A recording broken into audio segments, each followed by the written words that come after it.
जय हिंद, जय Bharat and welcome to Deaf Talks. This is Aadi Chand. कल ईरान की ऊपर इसराइल ने अटैक किया था।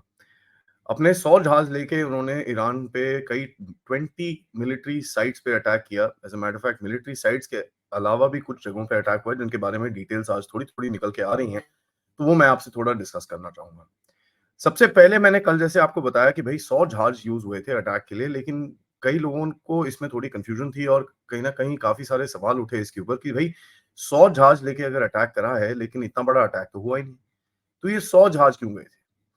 तो इसको थोड़ा हमको समझना पड़ेगा। सबसे पहले देखिए, जब एक स्ट्राइक पैकेज जाता है, strike package is not just a attack aircraft के साथ ईडब्ल्यू सप्रेशन एयरक्राफ्ट जाते हैं, एरियल रिफ्यूलर्स जाते हैं, एवैक्स जाता है, योर कॉम्बैट एयर कवर जाता है और आपके अपने रीजन के अंदर रिटेलिएशन को कवर करने के लिए भी जहाज वहां पर जाते हैं। So it's not just attack aircraft that go, उसके साथ और भी चीजें जाती हैं।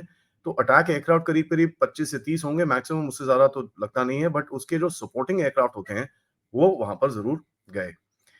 सऊदी अरेबिया की तरफ से एक स्टेटमेंट आया, उन्होंने बोला भैया हमको गुस्सा है क्योंकि इसराइल ने हमारी एयर स्पेस को यूज करा है and we are not very happy with it. तो ये एक पहला रिएक्शन अगर आप देखें तो ये आपको दिखता है कि कहीं ना कहीं रूट पता चलता है आपको किस तरह से इसराइलीज उस तरफ गए। सो बेसिकली इसराइल से निकल के north western edge Saudi Arabia के होते हुए ये लोग they have entered Iran and hit किया है उनको। और वापस आते समय रिपोर्ट्स आ रही हैं कि सीरिया में और इराक में कुछ advanced air defence systems Iran ने लगाए हुए थे, उनके ऊपर भी अटैक हुआ है। तो ये एक कहीं न कहीं आपको दिखता है कि कहीं कहीं एक रूट बनाया है इन लोगों ने। नाउ उसका इसका एक डिकॉय रूट भी होगा। तो ऑब्वियसली जब एक अटैक जाता है, उसका एक डिकॉय प्लेटफ़ॉर्म भी जाता ही है, ताकि अगर दूसरे दुश्मन को पता चल जाए कि यार इस तरफ से कुछ आ रहा है, तो एक दूसरी तरफ से भी आप एक डिकॉय टाइप एक एक फेक अटैक टाइप प्लान करते हो। नॉर्मली ये किया जाता है ताकि उसको थोड़ा कन्फ्यूज़ रखा जाए और उसको पता ना चले एग्ज़ैक्टली टारगेट है क्या।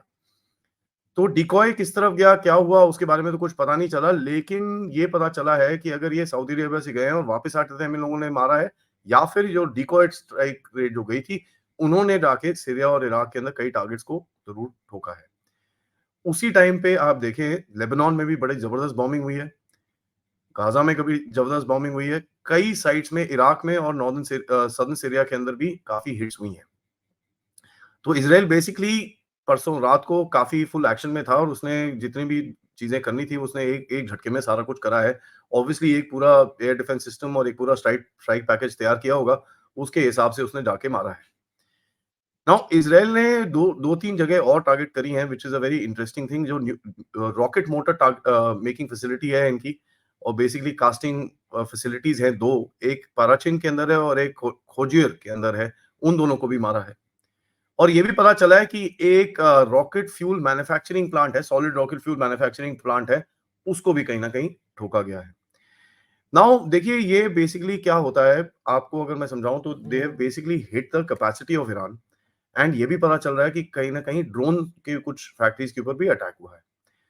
नाउ इज़राइल को खतरा क्या है ईरान से, is long range rockets and drones. And जिस तरह से आपको पता ही है, हूथीज़ और जितने भी ये लोग हैं उस वो ड्रोन्स यूज़ करके इज़राइल की एसेट्स को काफ़ी हद तक डैमेज कर रहे हैं काफ़ी टाइम से। तो उस कैपेसिटी को टारगेट करने के लिए इज़राइल ने इन लोगों को अटैक किया है, और कई लोग बोलते हैं, कई एनालिस्ट बोलते हैं कि ईरान को रिकुपरेट करने के लिए करीब-करीब 2 साल लग जाएँगे, because this was a very critical facility. Plus जैसे मैंने आपको बताया कि सीरिया के अंदर भी कुछ advanced air defence warning systems जो ईरान ने लगाए हुए हैं, टच टू ट्रैक भई इज़राइल का कोई जहाज आ रहा है या किस तरफ से आ रहा है, क्या आ रहा है, तभी ये लोग सीरिया से नहीं गए एंड सऊदी अरेबिया से गए, और वापस आते टाइम इन लोगों ने सीरिया को ठोका है। इससे ये पता चलता है कि इजरायलीज ने अपना एक रास्ता खुला रखा है कि कल कल को अगर दोबारा ये चीज करनी पड़े, तो सीरिया के थ्रू जाके ये लोग हिट दोबारा कर सकते हैं। क्योंकि अगर एडवांस एयर डिफेंस सिस्टम्स जिस तरह से जो ईरानियंस ने वहां पर डिप्लॉय करे हुए थे, जो एडवांस एयर डिफेंस रेडार्स और भी जो भी चीजें होंगी जो डिप्लॉय कर रखे थे, उनके ऊपर हिट हुआ है। ईरानियन एयर डिफेंस सिस्टम्स पे 2-3 साइट्स के ऊपर हिट हुआ है। अब कई बोलते हैं S-300 है, कोई बोलता है कोई और सिस्टम है वहाँ पर। कुछ ना कुछ ऐसी चीज़ें हुई हैं, और ये भी पता चला है कि 4 लोगों की डेथ हुई है वहाँ पर। ऑफ कोर्स दुनिया से रिएक्शंस आने शुरू हो गए। कमला हैरिस ने बोला कि नहीं जी, ये ठंडा करो, बिल्कुल भी लड़ाई झगड़े की ज़रूरत नहीं है।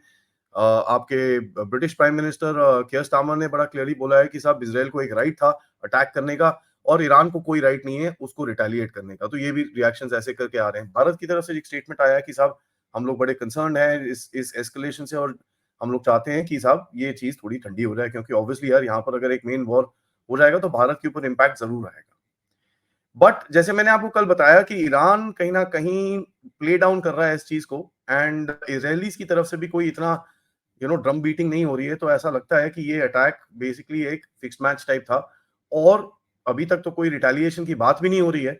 और ईरानियंस ने ये भी बोला है कि साहब ये अटैक अनसक्सेसफुल हुआ, इतना कुछ तो मरा नहीं, इतना कुछ हुआ नहीं, ऐसा कुछ नहीं है, हम लोग एकदम फिट हैं, कोई इतनी इश्यू नहीं है।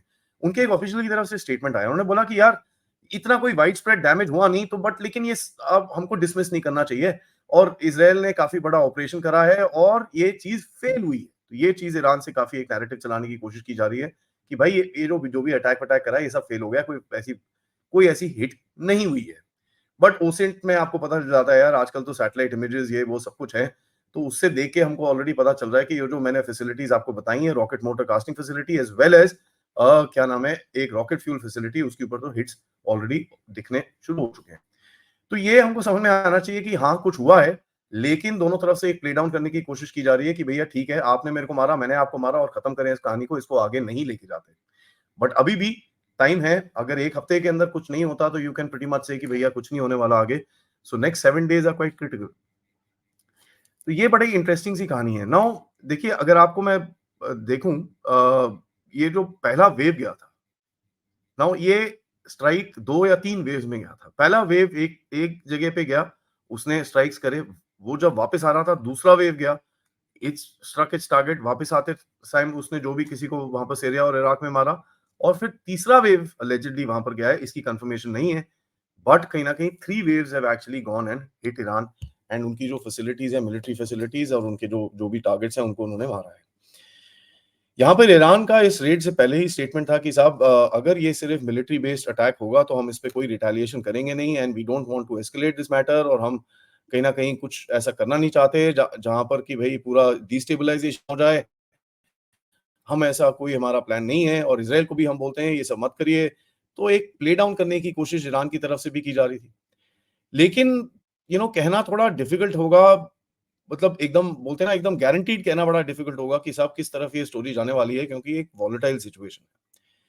मेरे हिसाब से 2-3 चीज हम देखेंगे आगे जाके, कि सबसे पहले हम ये चीज देखेंगे कि इसराइल के जो एसेट्स हैं उन पे जो उनके ईरान के 3 H हैं, 3 H में से तो एक तो खराब हो गया है, उसका नाम है हमास, बट हुतीज और हिजबुल्लाह की तरफ से आप कुछ अटैक्स आते हुए देखेंगे। क्योंकि देखिए, ईरान चुप तो बैठेगा नहीं, अपने आप कुछ करेगा तो ये लार्जर वॉर में जाएगा, तो उसको एक सेफ ऑप्शन ढूंढना पड़ेगा जहां पर इसराइल उसकी तरफ कुछ नहीं करता है, और उसका अटेंशन थोड़ा डाइवर्ट किया जाता है दूसरे किसी और पे। ना दूसरा किसी और कौन है? लेबनान के ऊपर। तो आप अभी देखेंगे अगले 1-2 दिन के अंदर काफी हद तक रॉकेट अटैक्स और ये सब चीजें शुरू हो जाएंगी इसराइल के अंदर, एंड जहां पर कुछ ना कुछ रिटेलिएशन करने की एक वो कोशिश करेंगे, अपने आप को सेटिस्फाई करने की कोशिश करेंगे वो। फॉर अस देखिए, इट्स अ प्रिकेरियस सिचुएशन, क्योंकि भारत के रिलेशंस अच्छे हैं दोनों कंट्री से। ऑल्दो ईरान को बोलते हैं भैया it's a terrorist supporter, this that ये वो, लेकिन हमारे साथ ऐसा वो कुछ नहीं करता है। तो for us it's a very dangerous situation, और हमको कहीं ना कहीं दोनों को एक जगह पे लाना है और बोलना है कि भैया ये मत करो, let's stop this because this will destabilize the entire region. Bharat की डिप्लोमेसी बैकएंड पे तो ऑब्वियसली चल रही होगी, उसके ऊपर एक स्टेटमेंट जैसे मैंने आपको बताया लेकिन उसके आगे किसी ने कुछ बोला नहीं है। ये कहानी है, देखिए जैसे अब भारत भी अपनी प्रॉब्लम से डील कर रहा है इस टाइम पे, अमेरिका और इन लोगों के साथ काफी हद तक डिप्लोमेसी में ऊपर नीचे चीजें चल रही हैं, तो उसके ऊपर मैं कभी और आपके साथ एक अपडेट करूंगा, मैं आपको बताऊंगा किस तरह से अमेरिका भी आपको प्रोवोक करने की कोशिश कर रहा है। बट हैविंग सेड दैट, इस जगह के अंदर, इस रीजन के अंदर मेरे हिसाब से कुछ और एस्केलेशन अभी तक मेरे को दिखता नहीं है, and I don't think it is gonna go forward. क्योंकि देखिए, अगर कुछ होना होता तो अभी तक काफी हद तक एक वो बोलते हैं कि ओहो हम तो ठोक देंगे, हम ये कर देंगे, वो कर देंगे, काफी कुछ ये होता। और आप सबको ऐसे याद होगा, इसराइल के ऊपर 200 से करीब मिसाइल्स फायर करी थी पहले अक्टूबर पे, जहां पर इसराइल काफी टाइम से बोल रहा था कि हम तो ठोकेंगे ठोकेंगे ठोकेंगे ठोकेंगे ठोकेंगे, लेकिन ईरान ने अभी तक ऐसा कुछ नहीं बोला है। So it does seem like कहीं ना कहीं ये चीज काम डाउन हो जाएगी, and let's see how this game goes forward. But मैं आपको अपडेट ऑब्वियसली करता रहूंगा। तब तक के लिए चैनल को लाइक करिए, सब्सक्राइब करिए चैनल को, एंड ऑफ कोर्स यस, आप लोग कंट्रीब्यूट कर सकते हैं क्यूआर कोड, पेपैल या फिर सुपर स्टिकर, सुपर चैट से। आज आखिरी दिन है जयपुर डायलॉग्स का, कल मैं ट्रैवल करूंगा वापस। लेकिन आज दिन में एक सुज़ैन बर्नार्ड जी के साथ पॉडकास्ट आएगा जहाँ पर हम यूरोप की बात करेंगे और रात को एक स्पेशल पॉडकास्ट रहेगा major general Rajiv Narayan sir के साथ, जिनके साथ मैंने इन पर्सन पॉडकास्ट यहाँ पर रिकॉर्ड करा है। उसको ज़रूर 10 बजे रात को मिस मत करिएगा। कल वैसे भी मैं आपको बताऊँ बड़े अच्छे-अच्छे पॉडकास्ट मैंने यहाँ पर आपके लिए रिकॉर्ड करे हैं, तो please do not miss these things, it's gonna be interesting and कल शाम तक मोर और less I will be back to base. उसके बाद हमारी रेगुलर जो प्रोग्रामिंग है वो स्टार्ट हो जाएगी। तब तक जय हिंद, जय भारत।